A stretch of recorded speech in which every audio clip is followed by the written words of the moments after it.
Welcome back to another clay video. Today we are going to create the world map from Kirby's Return to Dreamland. As usual, we're going to start out with the paper printout to use as a stencil. After we have our star shape, we can start building up the base. For this one, I'm going to be using aluminum foil instead of wood or junk clay, just because it's so thick and odd shaped that I feel like foil is just the best material to use for this.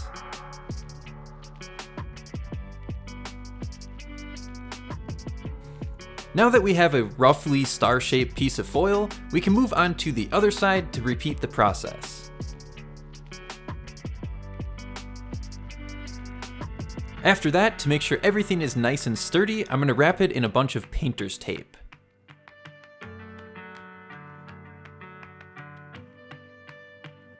Now we have a pretty decent looking star, so let's start covering it in some clay.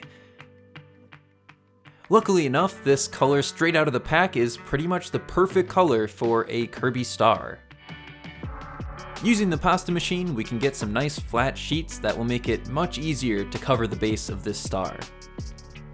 And when I get to the point where two of these sheets meet up, I can just use my finger to smooth out the gap. Now let's throw the star into the oven. After a nice bake, you can see this is very ugly and bumpy, so I'm going to use some more clay and try to fill in as many of these holes as I can. This is usually just the result of building clay on top of foil. Since the foil is bumpy and you can only get it so smooth, the clay always ends up lumpy. After filling, sanding, and painting, we have a nice looking star. So let's move on to creating the world on top of it. First, we need to cut out all of these areas, and very typical to a lot of video games, especially Nintendo, we have a grass world, a sand world, a water world, all of the typical worlds, except surprisingly, there's not a lava world. I can't think of many Nintendo games that don't have a fire or a lava themed world. Here's a nice little mixture of blue and white for the ocean, and we can use the paper printout to make the correct shape for each of the worlds. In the center, we have this double layered star, and now we can get those onto the map. It can be a little tough mixing together raw and baked clay because it just doesn't really stick together, but if you press it down enough, it stays pretty good, but after baking, it has a really nice strong connection. Using some light blue, we can create the pathway that goes around to each of these worlds. And for each of these worlds, there's a little pad in the center that is decorated to the theme of the world. Now, I have to admit, I haven't actually played Return to Dreamland on the Wii, but I'm looking forward to trying it out on the Switch. It looks very similar to Star Allies, which I had a lot of fun with, but maybe looks like it has a bit more content? I loved playing Star Allies, but I feel like it was kind of short, and to 100% it didn't really take that much time. So I'm hoping this one's a little bit longer.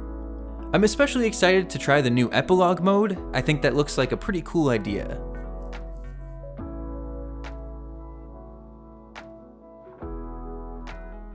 Now we're finishing up this final world, which I guess I'm going to call the fairy world because it reminds me of the energy for the fairy type Pokemon. Since I haven't played the game, I have no idea what this world actually is. So let's start on the grassy world here, adding in the details.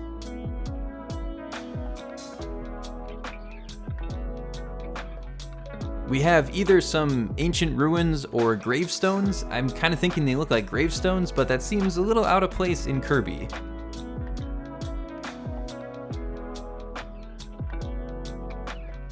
And then we can add in some tree trunks and finally start creating some trees. This is the method I've always used and probably always will use for creating trees. I just mash together a bunch of tiny little balls of clay and we get a nice little treetop. It takes a little bit of time to roll out all of these balls of clay, but it's very worth it because this is an unbeatable method for creating trees. Moving on to the desert world, I wanted to create a typical pyramid-shaped pyramid, but it wasn't going to fit on there, so instead I'm just going to create a 2D flat pyramid. Scattered all over the ground, we have these little chunks of rubble and tiles. And then we have some nice pillars going around the main platform. Let's top those off with a little ball of clay. And we can move on to the water world. First of all, we have these little stony pillars, which we can top with some grass. And here we have another tree method that I've always used for palm trees and probably always will use. Over in the snowy world, we have some volcanoes. So let's hollow out the center and fill it in with some dark gray. These little tree trunks will be dealt with later after we create the mountains. So for the mountains, we have this sort of dull bluish purple color, and I'm just kind of mixing together a bunch of rocks until it looks like a little mountain peak. Let's get those into place, and we can add in the little treetops.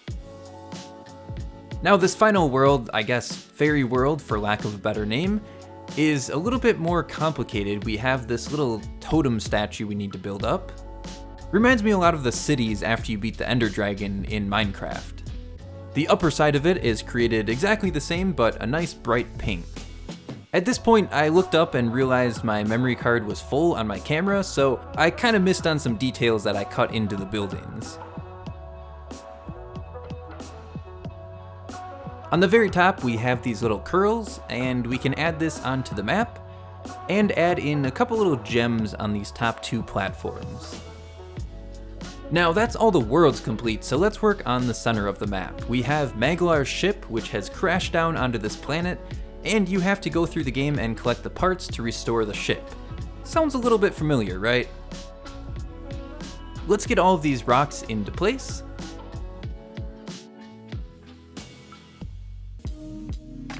And we can start working on the ship in the center.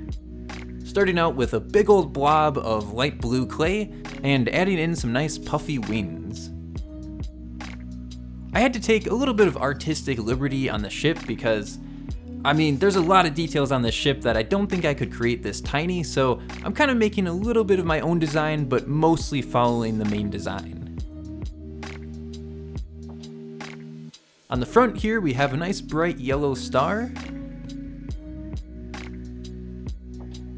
And over here is mostly the place where I made my own design. Instead of the ship having a mast and a sail, I decided to just create this little spike on top.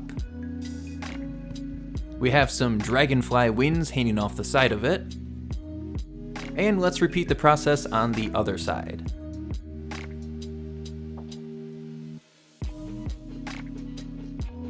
And now we are ready to get baked.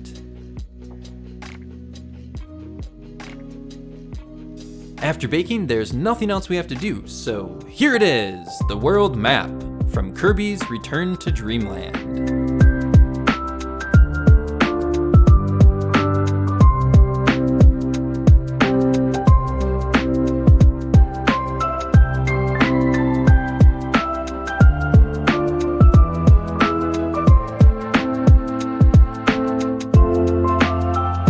I want to give a huge thanks to all of my patrons over on Patreon who help make these videos possible. If you want to see progress shots of what I work on during the week and also have your name at the end of my videos, you can check out my Patreon link in the description of any of my videos. I really hope you guys enjoyed this map. This is one of my favorites that I've created in a long time. I'll leave a playlist at the end of all of the different Kirby things I've created on my channel. Thank you all for watching, and I will see you all in the next one.